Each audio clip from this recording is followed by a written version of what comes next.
Doug McKagan. You're watching the Coachella Valley Music Show.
Endless things to do. A race against the clock. No time for something new. And just when life keeps going on, from nowhere it appears a brand new kind of drama, rising up and raising fear. I don't need this now. Can you hear my plea? I'm doing my best to get through each day, and I just want to be free. 'Cause I don't need this now. Not me.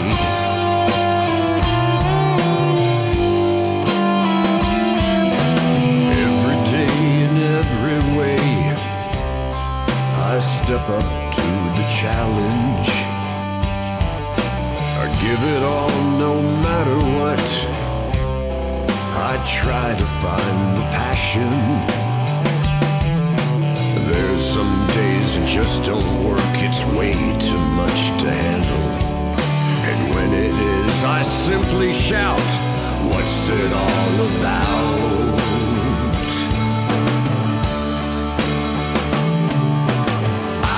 Don't need this now.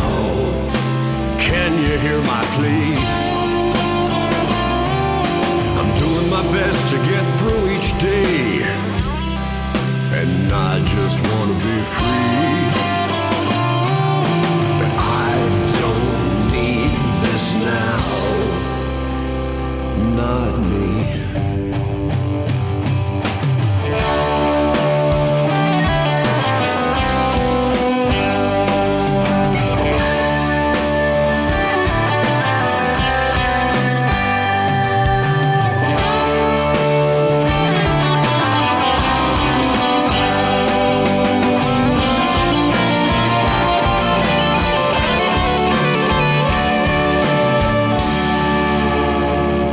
To the Coachella Valley Music Show. We're coming to you from Fantasy Springs Resort and Casino. Today I have producer, director, songwriter, musician, radio personality, Jimi Fitz. Calista, how are you? I'm good. So you came over from Fitz in the Morning doing your show? Just ran over here, as a matter of fact, yep. I was listening. Before I came here, I was listening. It's a wonderful station. Thank you so much. Having a lot of fun. I'm wondering if there might be something else you're working on right now. Oh gosh, I'm working on so many different things. Which end What's of your the spectrum? Favorite? The music. Yeah, we're just finishing up a new album, and been What's the title of the tweaking new album? that. I don't have a title for it yet. Okay, is that new? Okay, good. Some friends are encouraging me to name it, and we just haven't been able to. I haven't really done that yet. Well, I know you had one that you named Fitz, that you did with Ronnie King. That was Jimi Fitz. Yeah, that was a self-titled Jimi Fitz album that had my song "American Dream" on it. Which you co-wrote with your wife. Yep. And you have a beautiful video of that.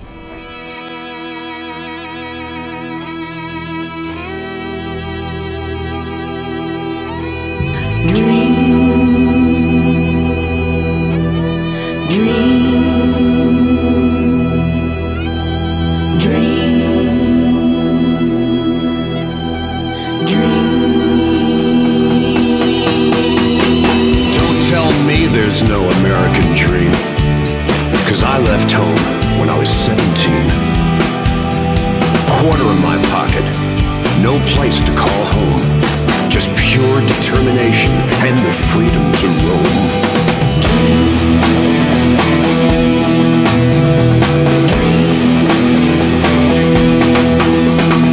Had no choice, my soul was on fire. It took hard work, massive desire.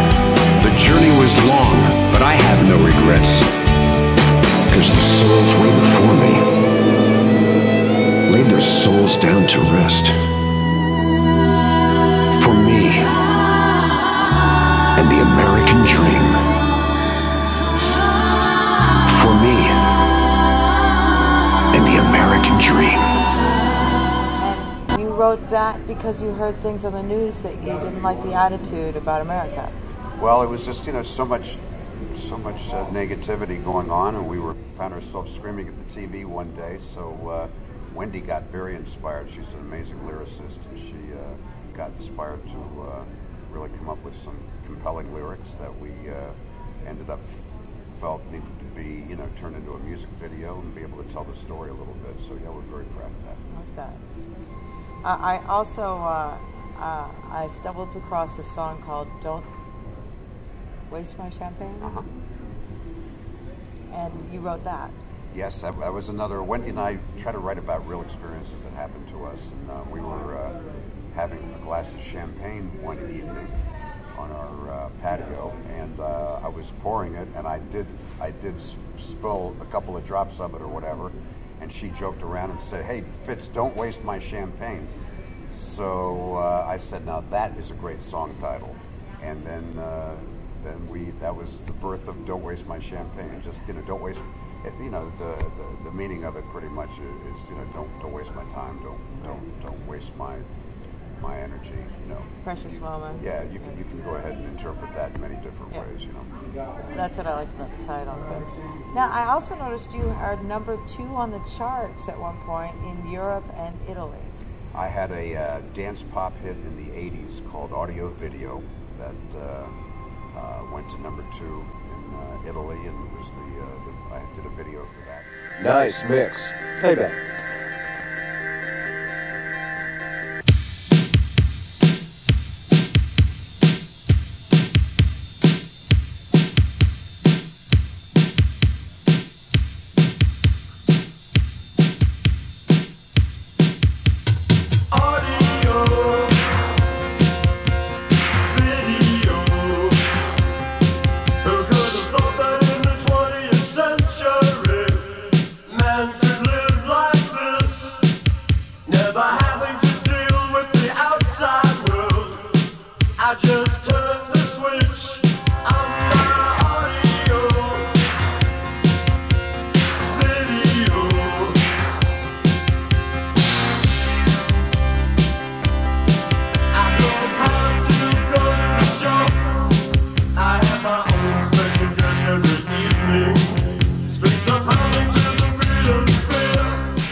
Version of MTV before MTV went international in the 80s.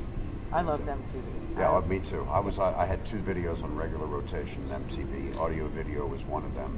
I had another video called "No Good for You."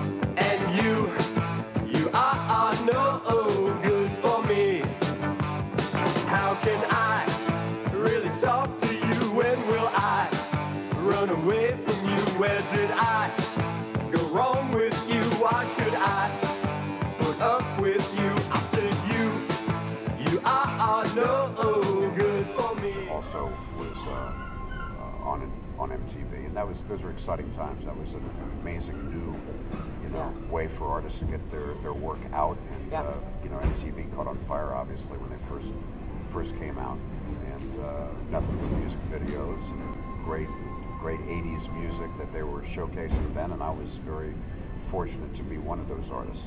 It's so fun to watch them. I just did one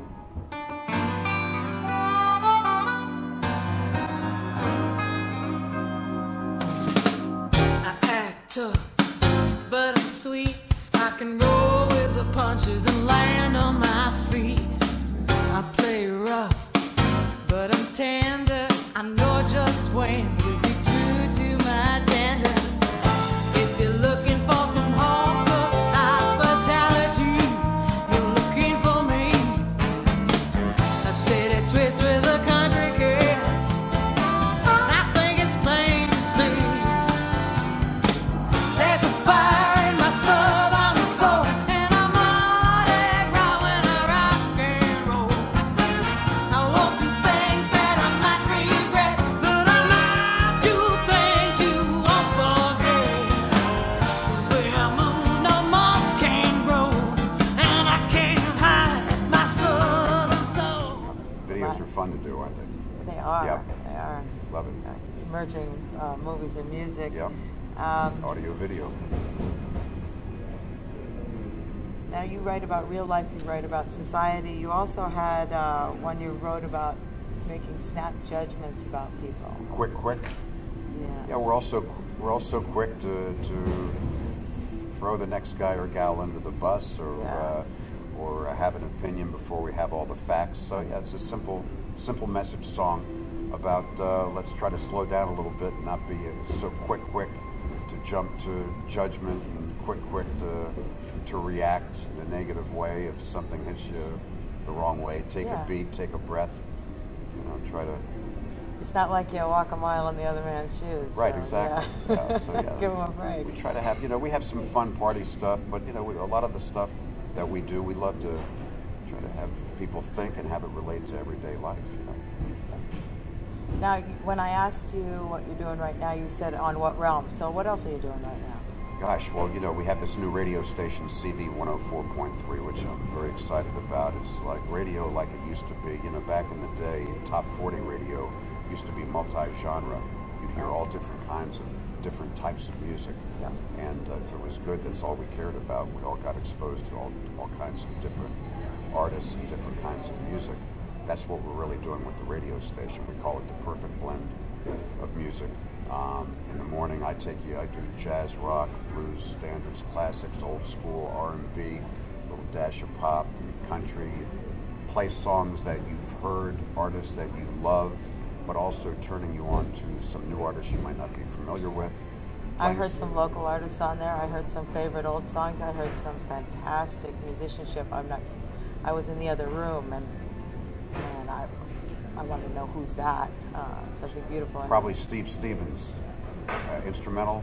Yeah, he's. I've been playing him a lot because he has an album out called Flamenco Go-Go. Okay, that's and probably.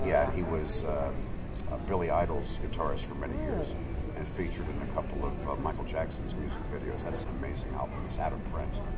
Okay. But that's the kind of stuff I do. I'll play stuff you won't hear on any other radio station, and then mix in familiar stuff. It's interesting when you mix genres. Radio has become so fragmented and so segmented that when you hear one specific kind of music, it's almost like corporate radio won't play certain songs unless it fits the mold. Yeah, they want to pigeonhole everything into a category, and exactly. leaves no room for changing moods. So what we're excited about is like when if I play an R&B song surrounded by a pop song or a country song or whatever, each of those songs actually sound better because they're surrounded by other genres. So it keeps it fresh, it keeps it exciting. It's a great station for work. We do these no repeat work days, 9 to 5. So you have all different types of people in a workplace, all different types of ages, etc. So it's fresh, and there's something for everyone there. So you came up from a musical background, so it's not surprising that you're immersing yourself in music at all times. Music's always been in my life. I had bands when I was in high school, teenager, major music fan. Got into radio when I was very young. So, of course, radio is all about the music and working with artists. I started promoting concerts in small clubs when I was 19. Wow. And been in it my entire life. I'm an entertainment brat. What was the last concert you promoted? The last concert was we had two great concerts last week at the McCallum, wrapping up our 17th year at my Fitz's Jazz Cafe at the McCallum Theater series. The Jazz Cafe. Chris Bodie, who is a perennial favorite. I think this was year 16. He just came out to the McCallum. He loves the theater. The theater loves him.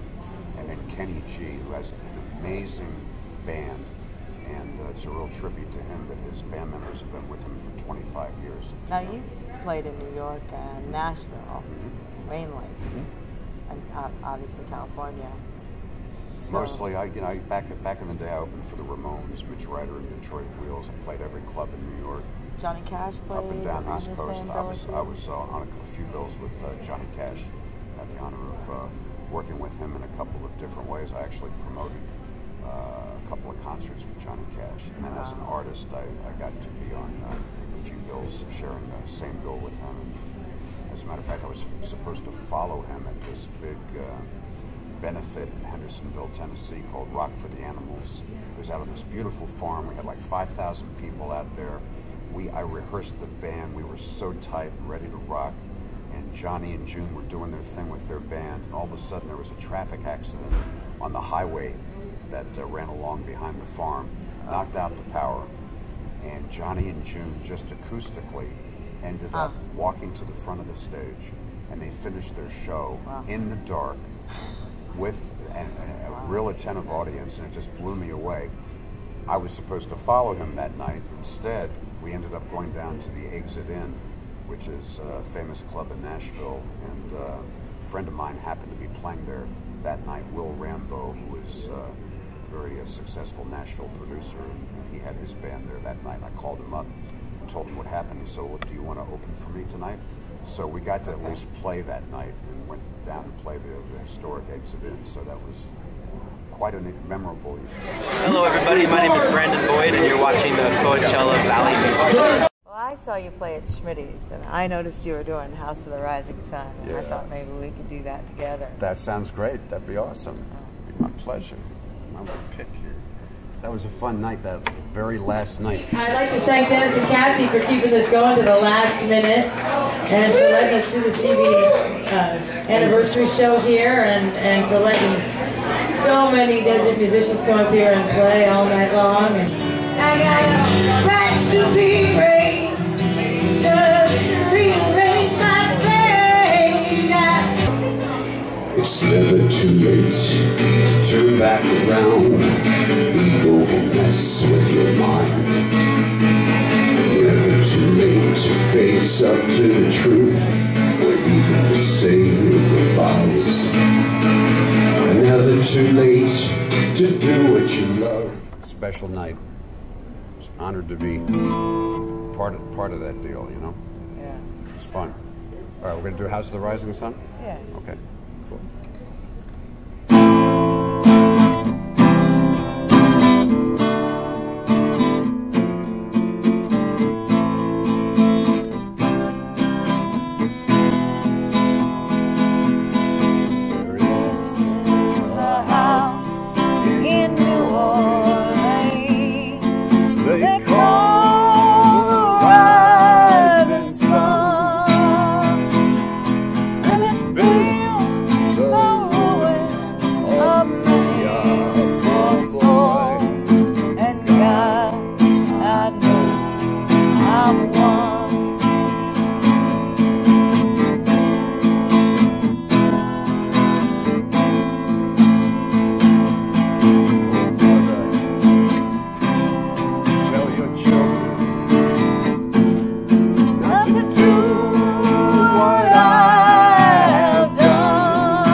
All right. So, your new album, which is unnamed, what's the last song you worked on for that album? The last song on the album is called Worry. Worry. Worry. The last thing that anyone should ever do. That's exactly what we try to say. So that's the last song on the album. Worry, just let it go. Accept in your heart all that you know. I like it. Is there anything that you'd like to tell the audience? Oh gosh. Like a web address or? I got way too many web addresses probably. I mean, my radio station website is cv1043.com. And if you dial one on the 104.3 on the FM dial here in the Valley, and around the world on the web at cv1043.com. You can listen live there 24/7. I'm on 6 to 10 Pacific weekdays with the perfect blend of music to start your day. With the perfect blend of music to start your day. And all Jimi Fitz. all kinds of great artists, local artists, and you're going to come on the show. Oh, I'd love to. Yeah, Thank you. It'd be awesome. Excellent. Awesome.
Take the one that you know the most and show up what hope will give. If you live one world flames us from the ground, it is here to take you on with him.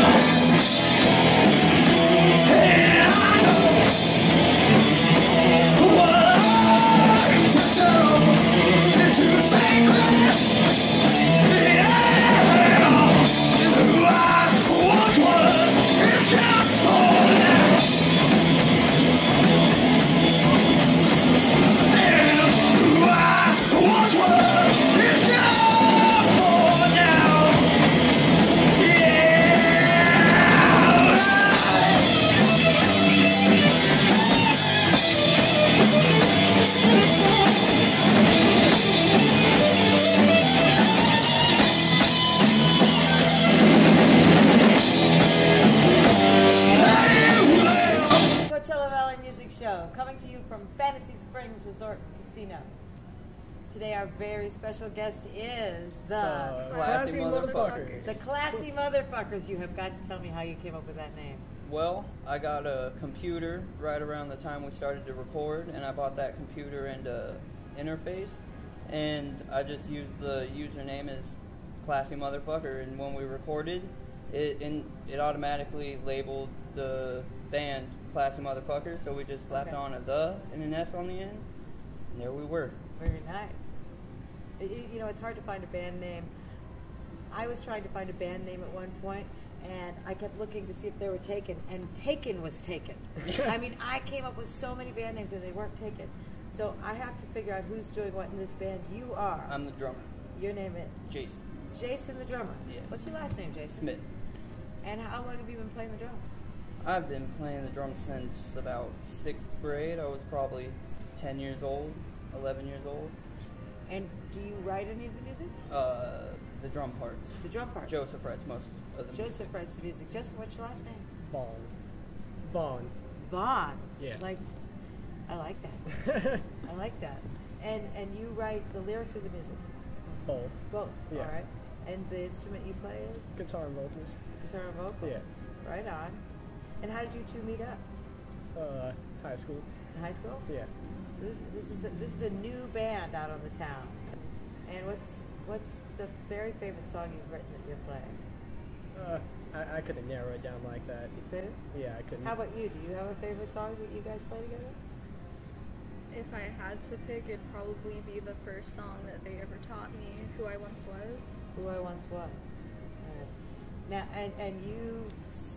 I play bass. Now you have a female bass player. I've actually seen you guys play, and it's really cool what you're doing. And how long have you been playing the bass? I've been playing bass since about, I think in 7th or 8th grade. And how did you meet these guys? Well, I was in another band that was playing an open mic night at Schmitty's Tavern, and I've seen them a couple times before I met them, and one night I was sitting outside and I saw them play that night without a bass player, and I was like, oh, I wonder what happens to their old bass player. And they approached me and asked me if I wanted to,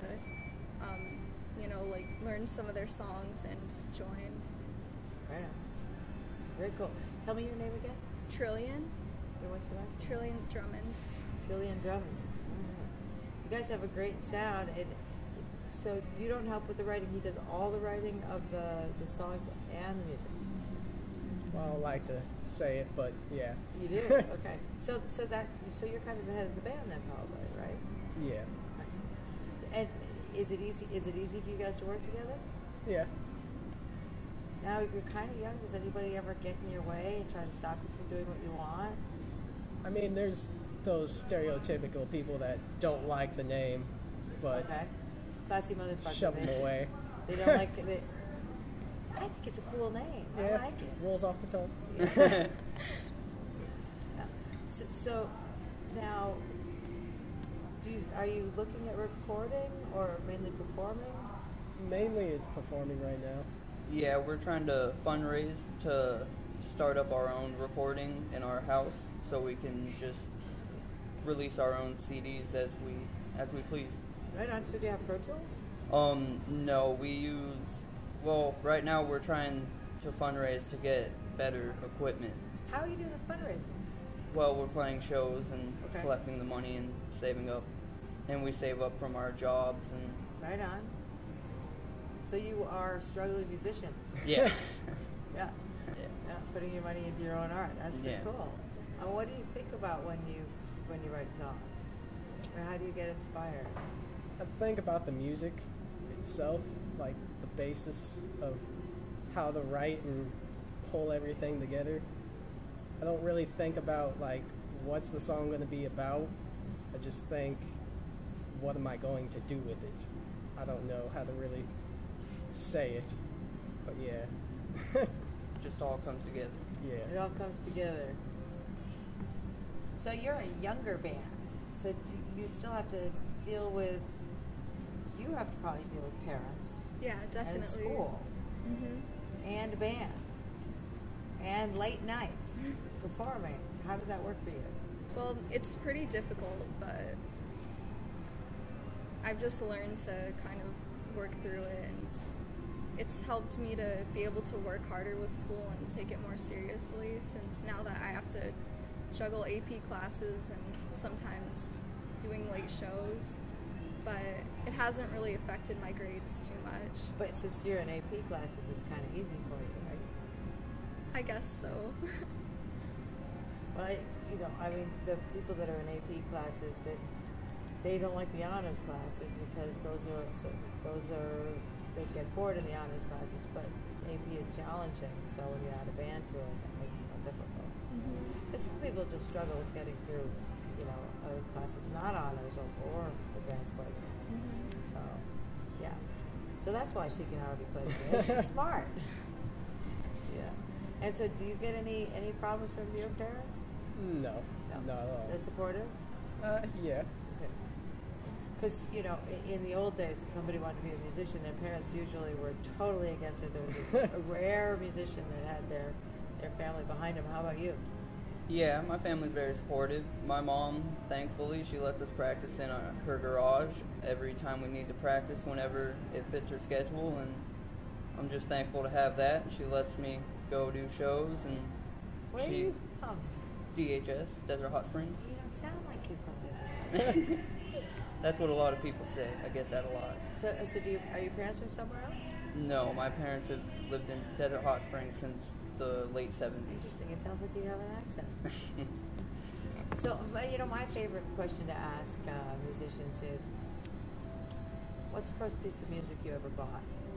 First piece of music I ever bought. Like a CD or... Well, the first CD I can ever remember getting as a present from my father was System of a Down, Toxicity.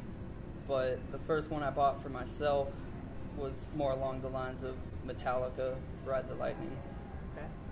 And is that the way you like to play, or just what you like to listen to? Or is that Mostly, changed? it's what I like to listen to. Playing slower, more blues and rock-oriented music is a lot funner and more challenging at sometimes because you can throw more feeling to it because there's more time to take you along for the ride, I guess. What about you? What's the first CD you ever bought? Well, I couldn't tell you the first CD or anything I ever bought. No, but I listened to things like Jimmy Page and Hendrix and Jerry Garcia, things like that. That's what I've always been into, the hippie stuff. And is that what you like to play, or is that what you like to listen to? Both. So would you consider yourself at all like a hippie? No, I'm not a hippie. Not at all. I guess that's the time that's gone by. Yeah, hippies failed.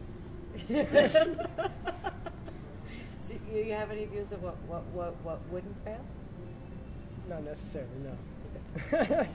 We'll just keep about music. And what about you? What's the first music that you listened to, and the first CDs that you bought? Well, I don't really remember what's the first music that I've ever bought, but I've always grown up listening to basically what my parents would listen to, and my mom listened to a lot of things like Bauhaus and The Cure and The Smiths, so that's kind of what I grew up around, and it's what I like now. Okay, so that's three. You kind of have three different kinds of music playing in your head that that were influencing you as you were getting into music, and you ended up playing together. So that gives you different things to work with. Yeah. Who's your favorite drummer? I'd have to say Bill Ward from Black Sabbath. Right on. How about you? Favorite guitarist? Yeah. The three I just listed to you, the Jimmys and Jerry Garcia. You guys have good taste. Do you have a favorite bass player? Probably Ace Hassan from the Savages. She's also a female bass player, so I thought it was pretty cool listening to them. It's really cool seeing a girl up there playing bass, honestly, it really was. I had a girl drummer once, and most musicians that I play with are usually guys, and having a woman on stage is always, the women actually like a woman on stage even more than the men do. And they're much more vocal about it. They'll tend to come up to you on stage and say, "Oh, that was really cool, and I really like that," and We've definitely had more people come up and tell us that they love the fact that we have a girl bass player just because, and it's just the way it is, I guess. Cool. Yeah. It's just cool. It's cool, and the name is Classy Motherfuckers. That's cool. What kind of a following do you have? It's small, but growing. You have a young following? Mainly around 18 to 25, I would say. No mosh pit, though, right? No. I think we definitely appeal to the older group of people, too. I definitely see a lot of older people getting into our music and telling us that they like the direction our music is going, and that I've even had people tell me that we're a refreshing band, the way we play and the way we go about it, and I think that's really nice. Right on. Where do you see yourself going in the future? What kind of goals do you have? Places you'd like to play? Would you like to, be making albums, going on tour, playing at Coachella Fest? Any kind of dreams that you have that you'd like to go for after? me, You've got time to do whatever it is you want to do. for me, I could care less as long as we're playing music. I mean, even if we're still at Schmitty's Tavern 20 years from now, as long as I'm playing with a band, it'll all be good. Well, if you're still there for 20 years from now, maybe I'll come over there and do some blues with Yeah, you. maybe we can jam out. Yeah. How about you? Got any ideas in your head, a to-do list? Well, I crave an audience, so You want a I big like audience. playing live. Yeah. All right. The bigger, the better. Yeah. There's a lot of live stuff going on out here. Yeah. I'm surprised at how many places there are for entertainment. Matter of fact, the last guy on the show, you can put your website up, you might have, and send them a song. And they have a lot of things where they're asking for new Coachella Valley talent. Keep your eye out for that. You can get a big audience. Yeah. I mean, nice outdoor gig in this great weather. Yeah. And have you got anything in your mind as a vision of where you'd like to go musically, things you'd like to do? Before, I would say that I wouldn't really think I would want to really keep playing music just because it was more of a hobby, but now I've started to really like it, and kind of like what Joseph said, I really like playing in front of an audience now. Can you guys see yourself in a tour bus together going across the country? I'd like to see it. Yeah. So what made you decide that you want to keep doing music? Well, I've always liked doing what I do, like playing bass or guitar, whatever I did, and then when I started out playing with my other bands, which is just some of my friends from high school, that we all kind of came together and decided to do open mic nights, and that's when I kind of, I thought this was fun, but it didn't seem that important to me at the time. But then when I started playing music with them, I started to like it a lot more, because we definitely played a lot of more shows and played in front of more audiences, and I liked seeing like the response that people had to the music we played, and that's when I really started to like doing this. So you don't just play the bass, you play the guitar as well? Yeah, but now bass is kind of my main thing that I play. So I bet that eventually I'll see you guys at Coachella Fest. Hopefully. I'm really glad you got to come down to our show. I'm going to wrap it up. Do you have anywhere where people can contact you to hire you or find out where your next gig is? Any social media like Facebook, YouTube, SoundCloud, all that. So any social media, you look for Classy Motherfuckers. Or abbreviated CMF'S. Or, yes, CMF'S. Yeah. And that you can say on TV. So if we syndicate, we're going to call you CMF'S. Yeah. We're the Classy Motherfuckers for whenever we want, and then whenever we play more of a family audience, we abbreviate to the CMF'S. Right on. Just works out easier that way. I think you'll find there's a lot of places to play out here. Yeah. You won't even have to travel Yeah. to start playing. This town is full of wonderful places. Thank you very much for watching the Coachella Valley Music Show, and thank you for coming Of course. on the show. CMF'S, Classy Motherfuckers, a new breed of musician in the Coachella Valley. Thank you for having us. Coachella, Coachella, Coachella, Coachella.